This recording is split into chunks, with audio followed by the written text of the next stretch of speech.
कहते हैं कि रक्तदान महादान होता है। आपके रक्त की कुछ बूंदें किसी के जीवन को बचा सकती हैं।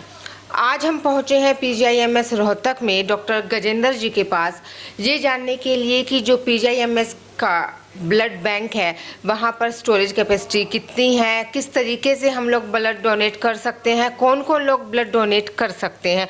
हमारे मन में तमाम तरह के सवाल होते हैं कि क्या हम ब्लड डोनेट कर सकते हैं या नहीं, हमारा वेट कितना होना चाहिए, हमारा हीमोग्लोबिन कितना होना चाहिए। लेकिन ये जो छोटी छोटी सी बातें होती हैं आमतौर पर लोगों को पता नहीं होती हैं। इन सब के जवाब आज हम जानेंगे डॉक्टर गजेंद्र जी से। नमस्कार। नमस्कार। डॉक्टर गजेंद्र, जैसा कि मैंने अभी बात की कि कौन कौन लोग जो है वो ब्लड डोनेट कर सकते हैं, आमतौर पर ज़्यादातर लोगों को पता नहीं होता है। कुछ लोग मेरे जैसे भी होते हैं, चल के आ जाते हैं कि जी हम ब्लड डोनेट करना चाहते हैं, लेकिन जब हमारा वेट किया जाता है या हीमोग्लोबिन चेक किया जाता है तब हमें पता चलता है कि हम अंडर वेट हैं या हमारा हीमोग्लोबिन कम है। इसके अलावा और कौन कौन सा क्राइटेरिया है कि देखा जाता है कि ब्लड डोनेशन के वक्त, और किस तरीके के लोग, कौन कौन लोग ब्लड डोनेट कर सकते हैं? हर एक स्वस्थ व्यक्ति ब्लड डोनेट कर सकता है। उसके लिए हमारी नेशनल लेवल से भी डोनर सिलेक्शन क्राइटेरिया बनाए गए हैं। जैसे कि एज, जो कोई भी स्वस्थ व्यक्ति 18 से 60 वर्ष के बीच की आयु का ब्लड डोनेट कर सकता है। उसका वेट, वज़न 45 केजी से ऊपर होना चाहिए। हीमोग्लोबिन लेवल उसका 12.5 ग्राम से ज़्यादा हो। इनिशियली जब करते हैं तो ये तीन चीज़ें देखते हैं, हीमोग्लोबिन और वेट और उसका लो। बाकी डोनर सिलेक्शन क्राइटेरिया एक प्रिंटेड फॉर्म हम देते हैं, उसको कहते हैं कि सारा अच्छे से पढ़ें और उनका ईमानदारी से जवाब दें, अपनी पर्सनल मेडिकल हिस्ट्री को वो ठीक से दें। उसके बाद उसका जनरल फिजिकल एग्जामिनेशन करते हैं, जिसमें उनका ब्लड प्रेशर है, उनकी पल्स रेट है और बाकी हिस्ट्री पूछते हैं कि उसको कोई हार्ट से रिलेटेड, किडनी से related, endocrine disorders, CNS, epilepsy वगैरह कोई मेजर बीमारी तो नहीं है। बाकी उसको जनरली पूछते हैं कि उसका खाना ठीक से खाया हो, उसको कोई रात को ठीक से नींद ली हो। तो उसके 3 स्टेजेज हैं। प्री डोनेशन काउंसलिंग उसको करके बताते हैं, फिर उसकी ड्यूरिंग डोनेशन भी कराते हैं और फिर पोस्ट डोनेशन काउंसलिंग भी करते हैं कि उसके कितनी देर बाद वो अपना काम करे। लेकिन इसका कोई साइड इफ़ेक्ट नहीं है। स्वस्थ आदमी डोनेट करे तो हर कोई इसके हिसाब से डोनेट कर सकता है। डॉक्टर साहब, आपने कहा कि कोई भी स्वस्थ आदमी कर सकता है और आपने क्राइटेरिया भी बता दिया कि कौन कौन लोग कर सकते हैं। एक स्वस्थ व्यक्ति जो है वो कितना ब्लड डोनेट कर सकता है? ये बेसिकली ये डिपेंड करता है वेट पे।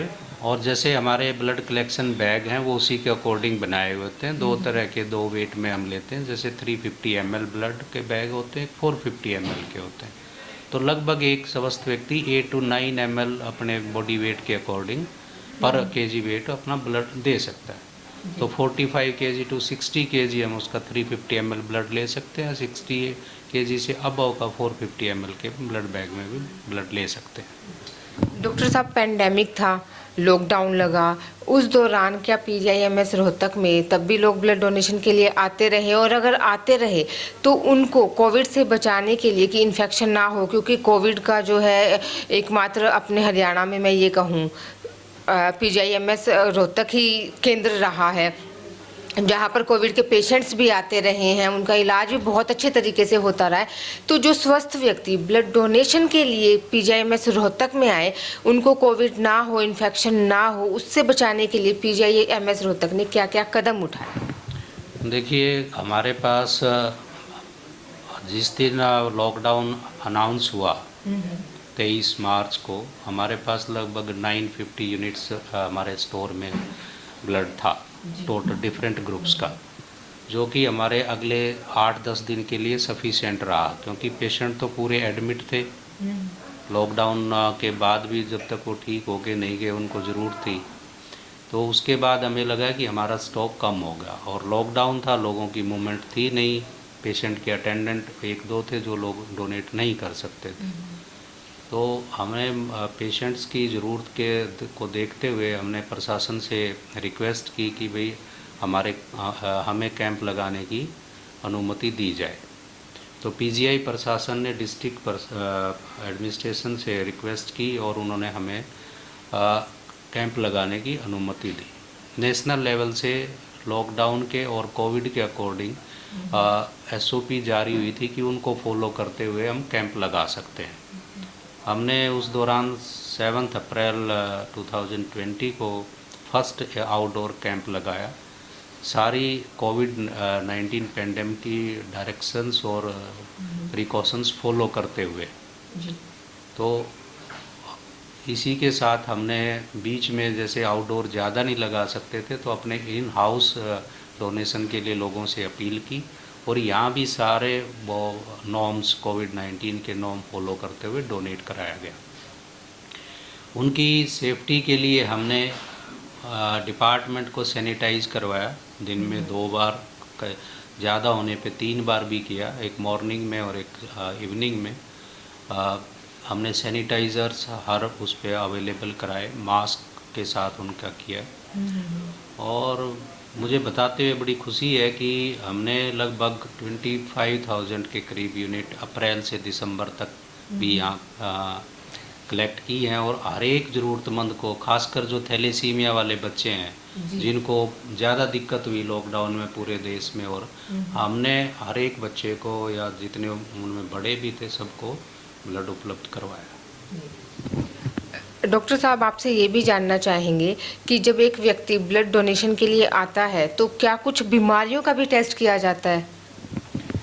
देखिए, बीमारियों का टेस्ट उसके ब्लड डोनेशन के बाद होता है। जब हमें उसकी डोनर एज फिटनेस लेने के बाद जब हम ब्लड कलेक्ट करते हैं उसके बाद उस ब्लड को 5 बीमारियों के लिए टेस्ट करते हैं। उसमें HIV, hepatitis B, hepatitis C, syphilis और मलेरिया। तो जिसमें भी जो भी ब्लड यदि उसमें कोई रिएक्टिव आता है इन 500 डिजीज़ में से, उस ब्लड को डिस्कार्ड कर दिया जाता है क्योंकि उसको ट्रांसफ्यूज़ नहीं कर सकते। और उस डोनर को हम इन्फॉर्म करते हैं टेलीफोनिकली भी, बाई मेल भी, और उनको बुलाते हैं और उसको ट्रीटमेंट सेंटर पे रेफ़र करते हैं for confirmation of the result of those test and treatment. Doctor साहब, चलते चलते आपसे एक सवाल और जानना चाहेंगे कि अगर मान लीजिए प्राइवेट हॉस्पिटल्स हैं, अगर उन्हें ज़रूरत पड़े ब्लड यूनिट्स की, तो क्या अपना जो हॉस्पिटल है PGIMS रोहतक है, क्या वो उन्हें भी ये ब्लड बैंक उन्हें भी ब्लड मुहैया कराता है?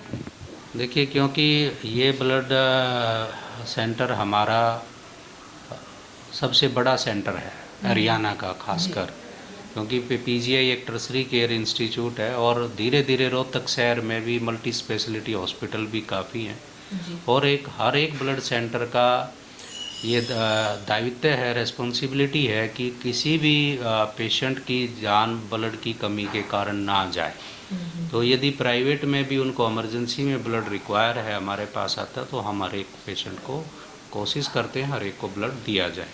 और रोहतक शहर के तो काफ़ी हॉस्पिटल से हमारे पास डिमांड आती है और हम उनको देते हैं। लेकिन इसके साथ साथ मैं ये भी कहना चाहूँगा, पिछले 2-3 साल में शहर में प्राइवेट ब्लड बैंक भी 4-5 इस्टेब्लिश हुए हैं। तो अब कुछ हॉस्पिटल उनसे भी ब्लड ले लेते हैं। जब उनके पास नहीं होता तब हमारे पास वो लोग आते हैं और हम कोशिश करते हैं, यदि हमारे पास है सफिशिएंट तो हम किसी को मना नहीं करते। डॉक्टर साहब, हरियाणा की जनता को आप अपनी तरफ से क्या मैसेज देना चाहेंगे?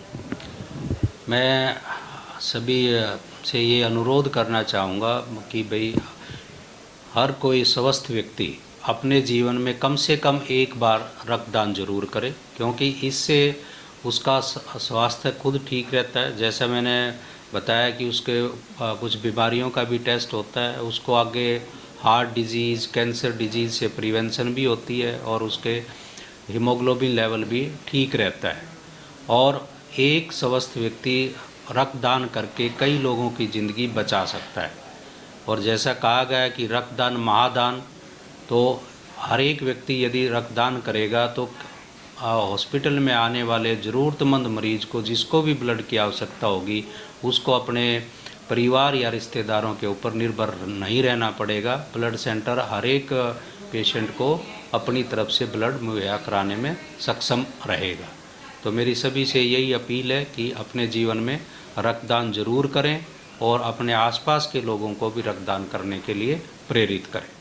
हमसे बातचीत के लिए आपका बहुत बहुत शुक्रिया डॉक्टर साहब। थैंक यू बहुत बहुत धन्यवाद।